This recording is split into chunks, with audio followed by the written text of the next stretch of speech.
President Trump kept silent on the deaths of 4 American soldiers for nearly 2 weeks, while finding time to tweet about fake news and Republicans fundraising, attack Puerto Ricans and a Republican senator, among others, and keep up his complaints against protesting professional football players.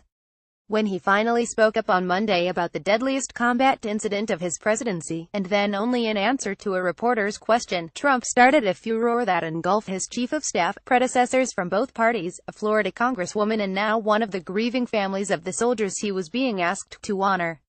Trump's slow and sloppy response to the death of the soldiers ambushed October 4 in Niger, in northern Africa, illustrated the hazards of his extemporaneous governing style, the disorganization within his White House and his refusal to back down in the face of criticism. "It's exactly the wrong way to handle this kind of situation," said Leonie Panetta, who served as defense secretary under President Obama and White House chief of staff for President Clinton. By Wednesday, the president was battling publicly with a Democratic congresswoman from Florida, and the mother of the fallen soldier, Army Sergeant David T. Johnson, over the alleged insensitivity of his condolence call the day before. The president's actions shifted the normally private and somber functions of a commander-in-chief consoling grieving military families into the very public political arena. The spat with the Johnsons and their congresswoman, Rep. Frederica Wilson of Florida, followed Trump's statements on Monday and Tuesday suggesting his predecessors hadn't often made similar calls and questioning whether Obama had called retired Marine Gen. John F. Kelly, Trump's chief of staff, when he lost his son in Afghanistan in 2010. Press Secretary Sarah Huckabee Sanders blamed the White House's Military Protocol Office for the delay in contacting the 4 families, the media for sensationalizing the issue, and the congresswoman, who was with Johnson's wife, Maisha, when she received the call from Trump, for politicizing it. But others in Trump's circle and outside observers turned some blame toward Trump and his advisors. "This is a failure of the president's staff," said Sam Nunberg, a former political advisor. "The president would make these calls if it got to his desk." Ironically, his new chief of staff, John Kelly, who makes a point that he controls all information flow to the president, has failed the president here. A former administration official who demanded anonymity criticized Wilson but also suggested this was another of Trump's frequent self-inflicted wounds. "There are just some obvious do's and don'ts," the official said. A White House official confirmed that a national security aide had drafted a statement about the deaths a day after the ambush that Trump never delivered. Aides decided that Sanders instead would read the statement at her daily news briefing. For Kelly to be drawn into the controversy was particularly poignant, given his own loss of a son and his well-known reluctance to talk about it. Sanders would not say whether Trump had spoken with Kelly before invoking Marine Second Lt. Robert Kelly's death to imply criticism of Obama, but she did say that Kelly was disgusted by the way this has been politicized. The 4 soldiers were killed while on patrol with about 20 Nigerian troops. The deaths of 3, Staff Sergeant Brian C. Black, 35, Staff Sergeant Jeremiah W. Johnson, 39, and Staff Sergeant Dustin M. Wright, 29, were announced soon after the attack.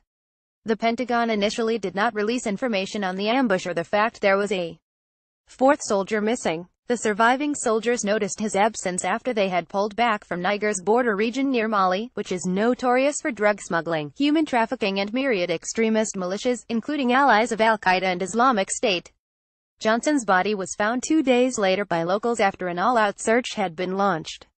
Sanders mentioned the first 3 soldiers, not by name, at a news briefing the next day and the 4th a day later, telling reporters that Trump had been updated by Kelly constantly on that situation as it evolved, but Trump did not speak or tweet about it for 12 days, until he was asked during a news conference on Monday why he had not said anything.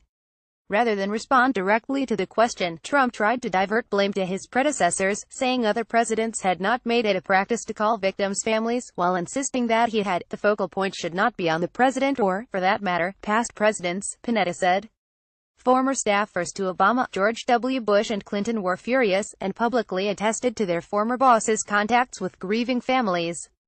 Trump's staffers were caught off guard. The former administration official called it a cringe moment. Presidential historian Douglas Brinkley said the level of presidential attention to families of fallen soldiers depended in part on the scale of casualties and the technology of their eras. It was impossible for presidents during major wars to personally console tens of thousands of families, he said, while modern presidents such as Clinton, Bush, Obama and Trump, none of whom served in combat, carry a greater burden to weigh in both publicly and with private condolences. President Carter, he said, tried to reach out to even the distant relatives of Iran hostages, and Dwight D. Eisenhower, while serving as Supreme Commander of Allied forces in World War II, would put on classical music on Sundays while he wrote letters to relatives of the dead. Until Trump, these contacts were usually done discreetly. Trump cheapened the process by staying silent and then being mealy-mouthed about it, Brinkley said. Sanders said Trump had been moved by the loss of life. There's never going to be enough that a president can do for the families of those that are killed in action, she said. Since Trump took office, 19 service members have been killed in action across 6 countries: Iraq, Afghanistan, Syria, Yemen, Somalia and Niger. The patrol ambushed in Niger intended to meet with local leaders to discuss security when they were attacked by about 50 militants, believed to be affiliated with Islamic State forces, who fired machine guns and rocket-propelled grenades from trucks and motorcycles. The soldiers, many of them from Army Special Forces, called in support from French attack helicopters and fighter jets because U.S. attack aircraft were not in the region. 4 Nigerian soldiers also were reported killed, with 8 wounded. 2 American soldiers were wounded. All of the casualties belonged to the 3rd Special Forces Group based at Ft. Bragg, NC. The deadly attack drew attention to the little-known U.S. military presence in Niger, an impoverished desert country. About 800 U.S. personnel are deployed there. The casualties came as a heavy blow to the insular special operations community that increasingly shoulders the burden of America's counterterrorism operations overseas. In all, U.S. Special Operations teams are deployed in 124 countries to train, advise and assist friendly forces, although most are focused in Africa and the Middle East. Trump has embraced special operations and given military commanders greater authority to launch attacks in Yemen and Somalia. In late January, Navy SEAL Senior Chief William Ryan Owens was killed on a night mission in Yemen that went awry. U.S. airstrikes aimed at militants killed more than a dozen civilians, including women and children, and a $70 million U.S. aircraft was destroyed.